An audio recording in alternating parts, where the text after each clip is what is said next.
हिंदू को जीते भी गाय और गंगा चाहिए और हिंदू को मरते भी गाय और गंगा चाहिए। गाय गंगा के बिना जीवन नहीं है, गाय और गंगा के बिना गति नहीं है। आज गौ माता का आविर्भाव दिवस है। 2 तिथियां गौ माता के प्रकट होने की हैं। एक तो दीपावली के दिन, दीपावली के दिन गौ माता समुद्र मंथन से प्रकट हुई। समुद्र मंथन की कथा सब जानते हैं, आज प्रसंग में भी आएगी। कार्तिक कृष्ण अमावस्या बड़ी दीपावली के दिन सवेरे तो गौ माता प्रकट हुई कामधेनु, और बड़ी दीपावली को संध्या समय लक्ष्मी जी प्रकट हुई। इसीलिए संध्या समय प्रदोष काल में लक्ष्मी जी का पूजन होता है। जगदम्बा लक्ष्मी दीपावली को प्रकट हुई और इस पृथ्वी पर उन्होंने दृष्टिपात किया, विहार किया। तो हम आप सब अपने घरों को सजाते हैं, स्वच्छ करते हैं, प्रकाश करते हैं और मनाते हैं कि लक्ष्मी हमारे घर पधारें और अलक्ष्मी दारिद्र्य हमारे घर से दूर हो। लक्ष्मी जी स्वच्छता प्रिय हैं, इसलिए घर को स्वच्छ करते हैं। लक्ष्मी जी सौंदर्य प्रिय हैं, इसलिए घर को सजाते हैं। लक्ष्मी जी सुगंध प्रिय हैं, इसलिए सुगंध करते हैं। लक्ष्मी जी प्रकाश प्रिय हैं, इसलिए पूरा भारत जगमगाता है दीपावली को। लेकिन गौ माता लक्ष्मी जी की बड़ी बहन है। दीपावली को प्रातः समुद्र मंथन से गौ माता प्रकट हुई हैं और संध्या में लक्ष्मी जी प्रकट हुई हैं। आज गोपाष्टमी को गौ माता का आविर्भाव किस प्रकार है? समुद्र मंथन के समय तो कामधेनु रूप में प्रकट हुई, लेकिन प्रथम प्रागट्य स्वयं श्री कृष्ण से सृष्टि के आदि में आज के दिन साक्षात प्रभु से गौ माता प्रकट हुई। श्री प्रभु से 3 तत्व साक्षात प्रकट हुए हैं। एक तो अग्नि, दूसरे ब्राह्मण, तीसरे गौ माता। इसलिए गौ माता, अग्नि और ब्राह्मण, इन 3 का एक गोत्र होता है। श्राद्ध के समय में ब्राह्मण को भोजन कराने पर वह भोजन पितरों को प्राप्त होता है, ये तो हम जानते हैं। लेकिन ब्राह्मण उपलब्ध न हो तो गौ माता को भी भोजन कराने पर वह सामग्री पितरों को प्राप्त होती है, और अग्नि में भी आहुति देने पर वह सामग्री देवताओं को, पितृगणों को प्राप्त होती है। तो तीनों भगवान से प्रकट हैं। श्री कृष्ण से गौ माता प्रकट है और गौ माता से श्री कृष्ण के नित्य धाम गोलोक प्रकट है।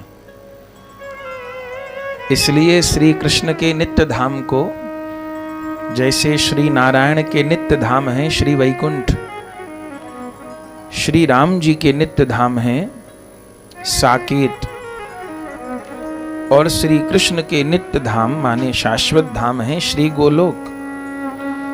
तो श्री कृष्ण के नित्य धाम का नाम कृष्ण लोक होना चाहिए था, राधा लोक होना चाहिए था, हरि लोक होना चाहिए था। गोलोक ही क्यों है? क्योंकि श्री कृष्ण से गौ माता प्रकट हैं और गौ माता से गोलोक प्रकट है। इसलिए श्री कृष्ण के नित्य धाम गोलोक है। जब भगवान अवतार लेते हैं तो इस पृथ्वी पर भगवान के धाम भी अवतार लेते हैं। श्री वैकुंठ इस पृथ्वी पर 3 रूप में अवतार लेते हैं। तिरुपति बालाजी, तिरुमल पर्वत, वो पृथ्वी के वैकुंठ हैं। श्री बद्रीनाथ जी पृथ्वी के वैकुंठ हैं, और तमिलनाडु में, दक्षिण भारत में श्रीरंगम, त्रिचनापल्ली उस शहर का, जिले का नाम है, उनमें श्रीरंगम।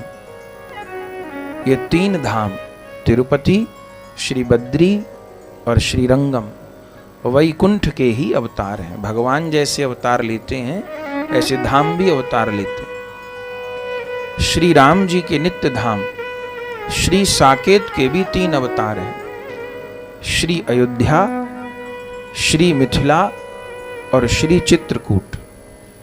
3 रूपों में श्री राम के नित्य धाम अवतार लेते हैं।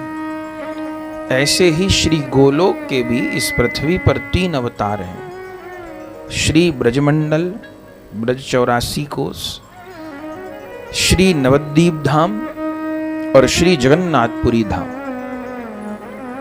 ये साक्षात श्री गोलोक के, श्री वृंदावन के अवतार हैं। तो उनमें जो गोलोक हैं, भगवान के सर्वोपरि और जितने लोक हैं, सिद्धलोक, ब्रह्मा जी का लोक, स्वर्गलोक, ये सब लोक नाशवान हैं। नाशवान माने माया के अंडर में आते हैं। भले आयु बहुत लंबी हो, लेकिन एक दिन यहां भी प्रलय होती है।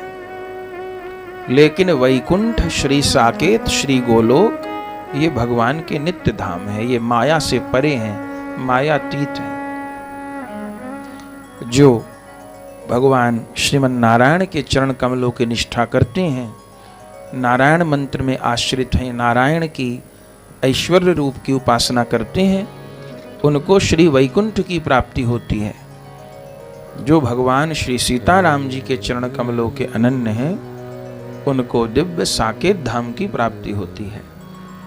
और जो राधा माधव के चरण कमलों के उपासक हैं, उनको नित्य धाम श्री गोलोक की, जिसको नित्य वृंदावन भी कहते हैं, नित्य निकुंज भी कहते हैं, अनेक नामों से जाना जाते हैं, श्री गोलोक की प्राप्ति होती है।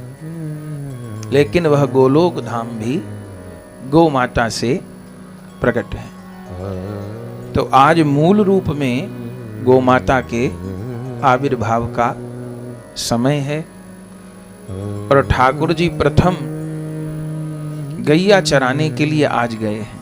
आज गौ माता का आविर्भाव है। कहने के लिए बस इतना ही है। जो भाई बहन यहाँ बैठे हैं और YouTube के माध्यम से, उन सब से हाथ जोड़ के यही विनती करते हैं कि सब लोग गौ सेवा करिए, गौ माता की सेवा करिए। हिंदू गैया के लिए नहीं सोचेगा तो कौन सोचेगा। हमारे पास साधन है, स्थान है, तो सबसे प्रार्थना है सबके आंगन में गाय हो, आंगन में गाय हो। दूध भी नहीं देगी, गोबर और मूत्र गिराती रहेगी, तो भी घर गोलोक है। उसके दरवाजे यमदूत नहीं आएंगे, यमराज नहीं आएंगे। गौ माता की सेवा करिए। घर आंगन में स्थान है, व्यापारिक स्थल पर स्थान है, जहां संभव है। नहीं तो 2-4 लोग मिलके, जैसे भी हो। अब कैसे होगा जब हम इतना कुछ निभा रहे हैं संसार में, तो गौ माता की सेवा धर्म नहीं है, हमारा दायित्व है। तो सब गौ सेवा करें, जहां से इच्छा हो। ऐसा नहीं कि हमसे जुड़े गौ सेवा के लिए, जहां इच्छा हो वहां गौ सेवा के लिए जुड़ें। और एक बहुत छोटी बात तो हम सबको कहते हैं, ये तो गरीब से गरीब व्यक्ति कर सकता है, हर प्राणी कर सकता है। ये हम वर्षों से कह रहे हैं और इसका प्रभाव भी हो रहा है, तो इसलिए हम बार बार कहते हैं, प्रतिदिन प्रति व्यक्ति 1 रुपया गौ माता के लिए निकालिए। इससे छोटी बात तो नहीं हो सकती आज के युग। प्रति व्यक्ति प्रतिदिन 1 रुपया, उसको घर में ही इकट्ठा कर लीजिए और फिर जहां इच्छा हो, जहां लगता हो कि गौ सेवा हो रही है, वहां दीजिए। गौ ग्रास, अब गैया की रोटी निकालेंगे, अब तो गैया ही नहीं दिखाई पड़ती सड़कों, नहीं तो दरवाजे पे गौ माता आती थी, हम लोग खिलाते थे।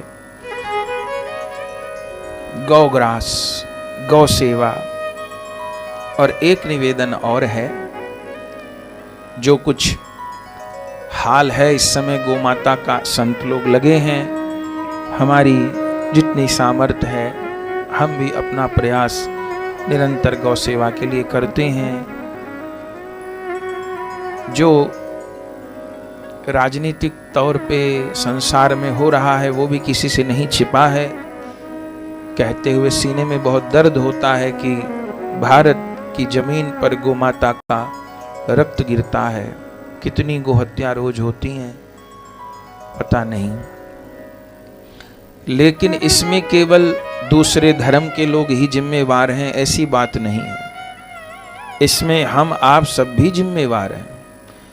कोई अपनी बूढ़ी माँ को अगर घर से धक्का देके बाहर निकाल देगा कि तू अब काम की नहीं है, तो क्या होगा? फिर वो बेचारी बूढ़ी माँ सड़क पे भीख तो मांगेगी और क्या करेगी। तो आज वृद्धाश्रम खुल रहे हैं, जहां गरीब नहीं बड़े बड़े परिवारों की माएं रहती हमने देखी हैं वृद्धाश्रम। तो उपेक्षा ही हुई ना, जाने कौन सी शिक्षा दी थी अपनी संतान को कि बुढ़ापे में माँ बाप भारी हो गए, जो माँ बाप को निकाल दिया। यही स्थिति गौ माता की है। गौ माता पे जो कष्ट है वो इसीलिए है, केवल सारी बात दूसरे के माथे थोप देना ठीक नहीं है। हमने अपने घर आंगन से गौ माता को निकाल दिया। आज धनवान परिवारों में देखते हैं लाखों लाखों के कुत्ते घर में घूम रहे हैं। 5-5, 10-10, 20-20 हजार के बिस्कुट उस कुत्ते को खिला रहे हैं, लेकिन गौ माता के लिए फूटी कौड़ी नहीं है। देखिए, अपने मन से बना के कुछ नहीं बोल रहे हैं, बात कड़वी भी हो सकती है, लेकिन यहाँ भागवत जी के चरणों में बैठ के कोशिश यही रहती है कि 100% सत्य बोलें, जो ग्रंथ में लिखा है वही बोलें। कोई नाराज होता हो तो हो, कोई राजी होता हो तो हो। श्रीमद् भागवत जी के 5वें स्कंद के 26वें अध्याय में नरकों का वर्णन है। उसमें एक प्राणरोध नामक नरक है। उस नरक में व्यक्ति को बाणों से शरीर को बिंधा जाता है। परीक्षित जी पूछते हैं सुखदेव जी से कि गुरुदेव भगवान, इस नरक में किसको डाला जाता है? सुखदेव जी कहते हैं जो घर में कुत्ता पालते हैं उन लोगों को प्राणरोध नामक नरक में डालते हैं। जो घर में कुत्ता पालते हैं, इसका अर्थ ये नहीं है कि कुत्ते को रोटी नहीं देनी, रोज दीजिए। दूध, ब्रेड, रोटी रोज दीजिए, कोई मना नहीं, पर कुत्ते से यारी दरवाजे के बाहर है, दरवाजे के अंदर नहीं है। अभी तो कुत्ता घरों में ऐसे घूमता है लोगों के जैसे शायद दामाद आया है कि कौन है, रिश्तेदार की तरह। रोटी रोज दीजिए, कोई मना नहीं, मारने को नहीं कह रहे हैं कुत्ते को, पर दरवाजे के बाहर आंगन में गाय।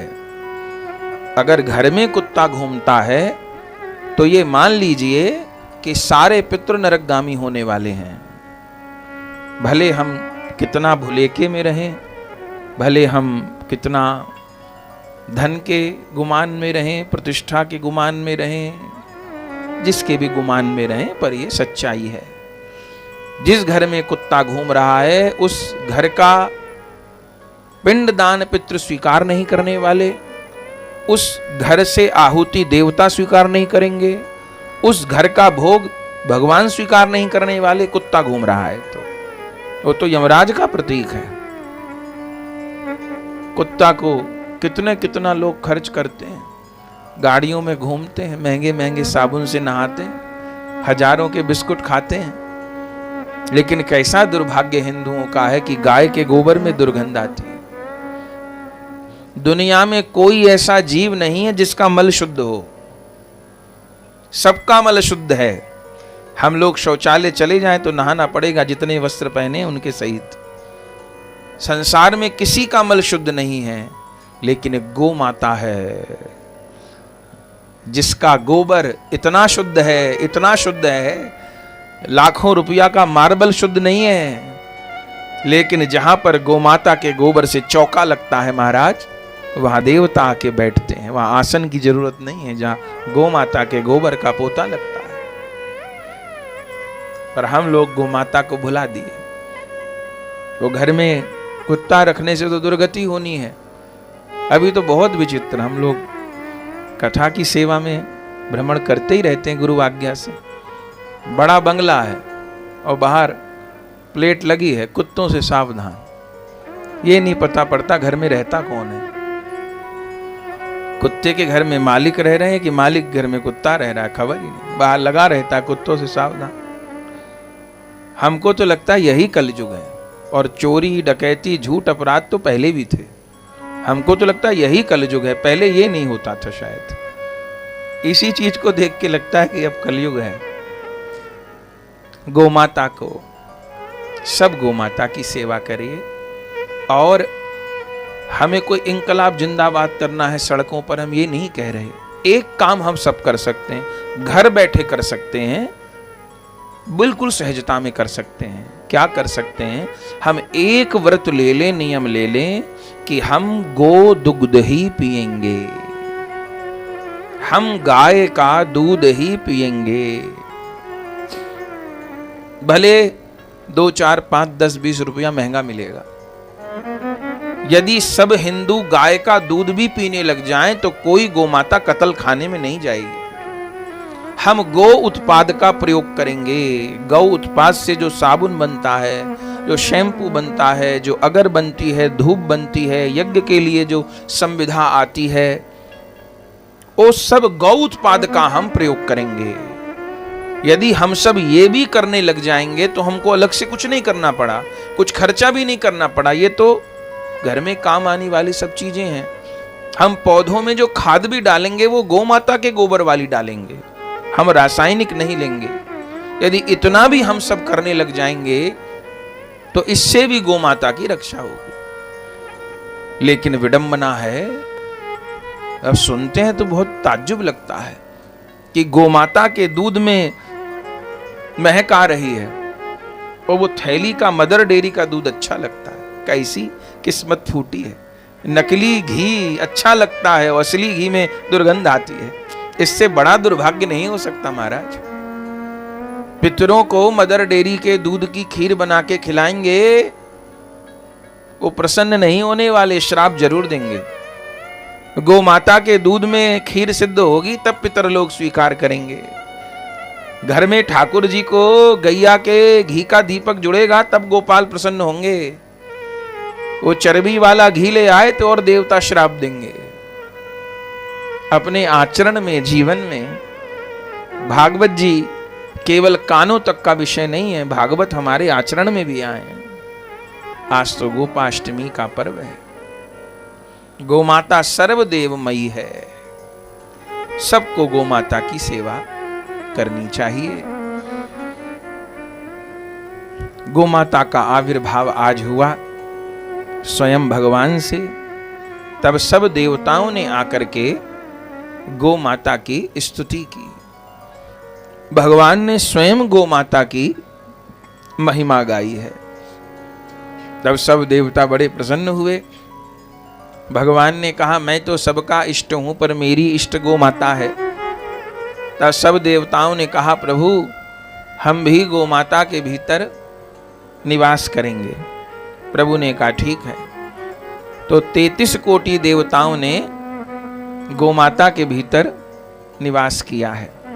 जो 33 कोटि शब्द है वो 33 करोड़ के लिए नहीं है। 33 कोटि माने 33 प्रकार, टाइप।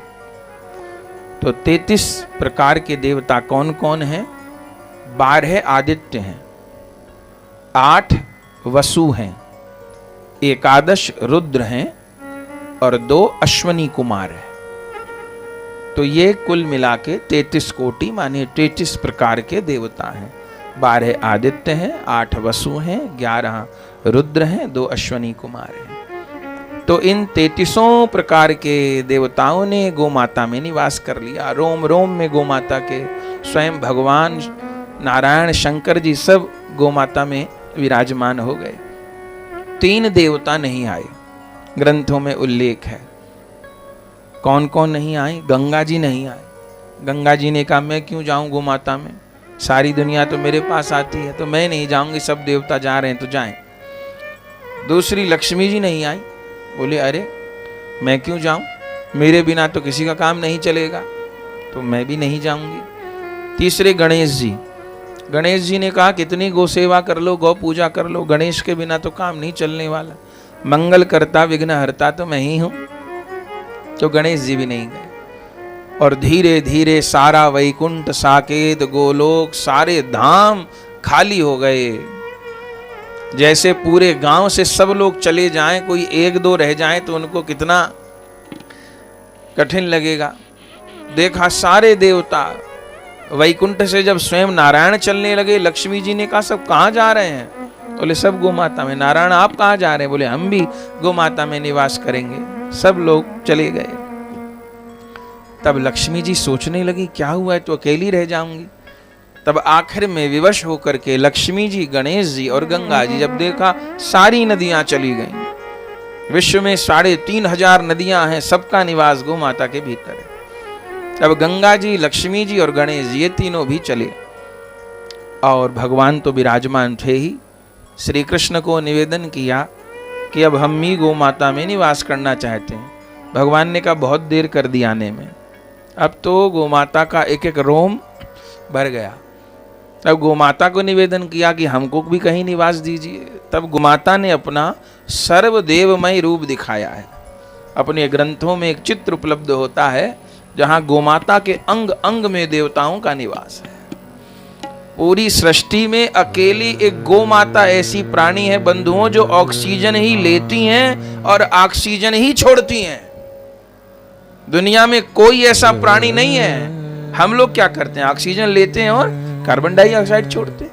वृक्ष क्या करते हैं, वृक्ष कार्बन डाइऑक्साइड लेते हैं, ऑक्सीजन छोड़ते हैं। गोमाता ऐसी है जो ऑक्सीजन ही लेती है और ऑक्सीजन ही छोड़ती है।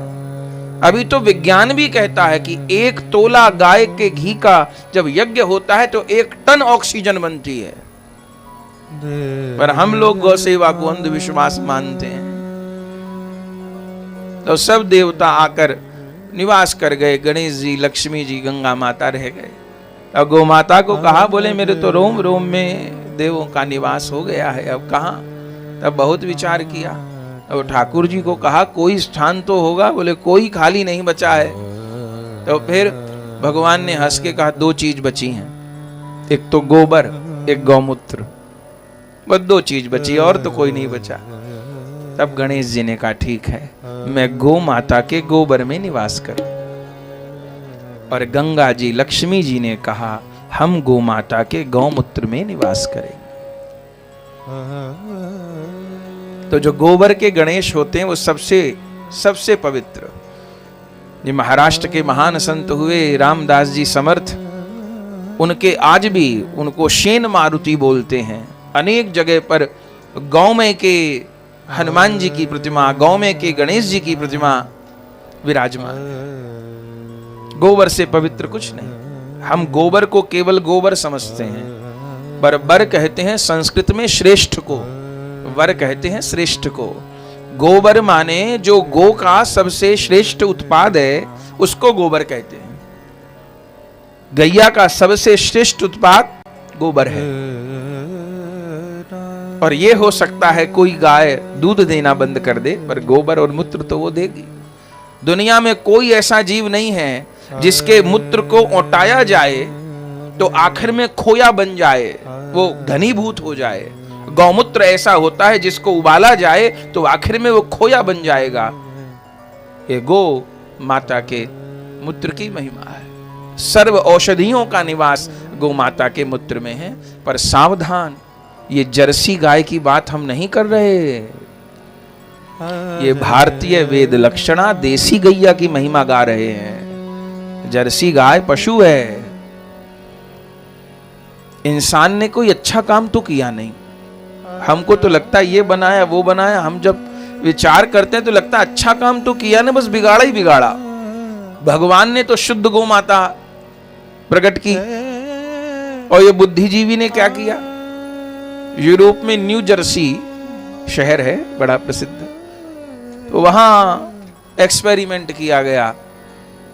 देसी गैया को जंगली पशुओं से संक्रमित कराया गया और जो फिर विचित्र पशु जैसी संतान पैदा हुई उसका नाम रखा गया जर्सी गाय। नहीं तो जर्सी नाम कहां से आया?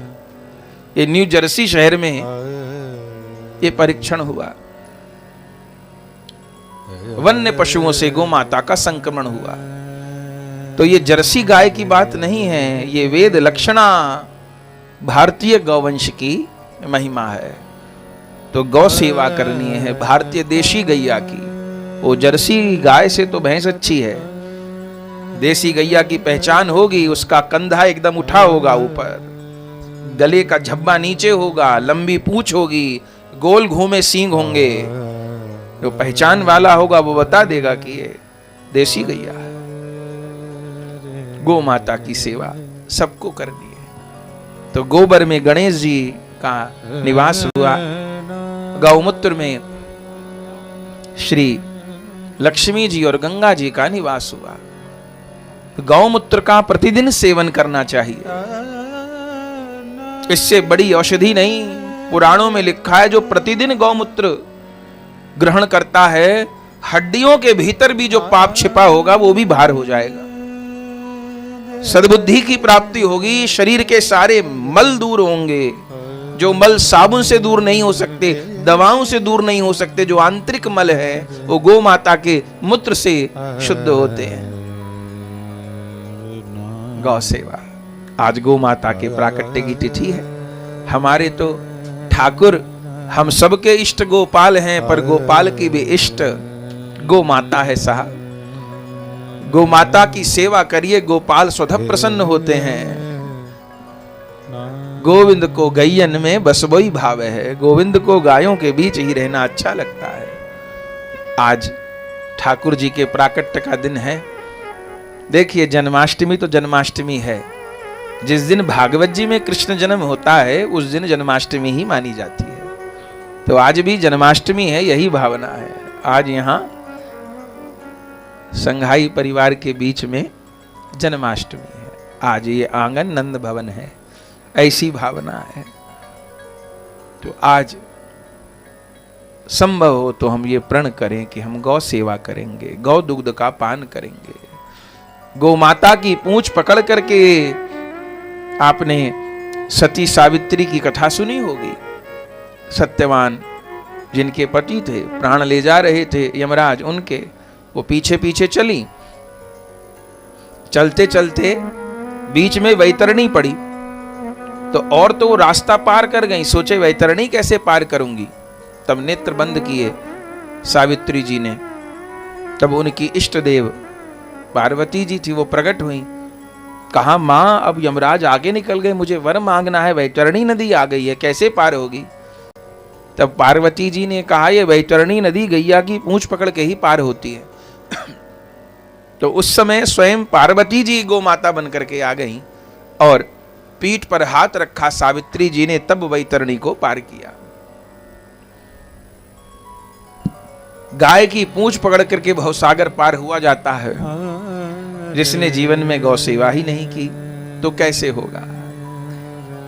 गौ माता कृपा करके अनंत अपराधों का शमन करती है। गौ माता गोपाल को प्यारी है। गौ माता का प्रेम गोविंद का प्रेम है। गौ माता की भक्ति गोविंद की भक्ति है। इसलिए सबको गौ सेवा करनी है। हमारे शरीर के बाबा जी थे, तो वृद्ध वो हो गए, ऐसे ठीक थे, बस थोड़ा शरीर चलने में वृद्धावस्था थी, 95 वर्ष की अवस्था थी। तो हम पढ़ते थे और प्रार्थना करते थे प्रभु को कि जब ये जाएं तो हम इनके पास हों, हम इनको अंतिम समय में सत्संग कीर्तन सुनाएं, ऐसे प्रभु को प्रार्थना करते थे। तो 5-6 दिन पहले से लगा कि थोड़ा शरीर अब उनका अस्वस्थ ज्यादा हो रहा है, पर बोलते थे फिर भी बीच बीच में। तो उनको बड़े बड़े अच्छे अनुभव होते थे। अपने जाने के 7 दिन पहले हमसे बोले, बेटा मैं देख रहा हूं मैं नौका में बैठा हूं, एक बड़ा सरोवर है समुद्र जैसा, मैं नौका में बैठा हूं और उस समुद्र के चारों ओर आग लगी हुई है। नौका कभी ऐसे होती, कभी ऐसे होती, कभी ऐसे होती, कभी ऐसे होती, तो मैं पार तो हो जाऊंगा ना। तो हम कहते आप हरि नाम करिए, पार हो जाएंगे। तो फिर वो खूब नाम करते थे। उनके सारे शरीर पर ब्रजरज लगाए रहते थे, मुख में तुलसी दल, चरणामृत, सब महाप्रसाद, सब अच्छे से। फिर जिस दिन उनको जाना था और सब सत्कर्म उनसे करवा दिए गए थे, फिर शरीर के पिताजी थे, उनकी इच्छा थी कि एक बार गौदान और पिताजी से हो जाए। तो दोपहर का समय था, लगभग 1:30 बजे का। हम उनके निकट ही थे, तो गौ माता को बुलाया गया। तो गोदान जब होता है तो गैया की पूंछ में कला वाला लपेटा जाता है और हाथ में संकल्प करके फिर गोदान होता है। तो हम थे, वो उठ नहीं पा रहे थे, तो हमने उनको पीछे से सहारा लगाया, उनके पीछे बैठ गए। गोमाता आई पूजन कराने के लिए, विप्र देवता आए और ऐसे उन्होंने ये आंखों देखी सत्य बात आपको बतला रहे, अपनी आंखों से वहीं बैठे थे उनको सहारा देने के लिए। गौ माता की पूंछ उन्होंने पकड़ी, हम उनको निरंतर कान में भगवान नाम सुना रहे हैं। बोलिए बाबा जी निताई गौर राधे श्याम हरे कृष्ण हरे राम, बोलिए निताई गौर राधे श्याम हरे कृष्ण हरे राम। इधर संकल्प हुआ, इधर हाथ से उन्होंने गैया की पूंछ छोड़ी, इधर जोर से बोले राधे श्याम और शरीर छोड़ दिया।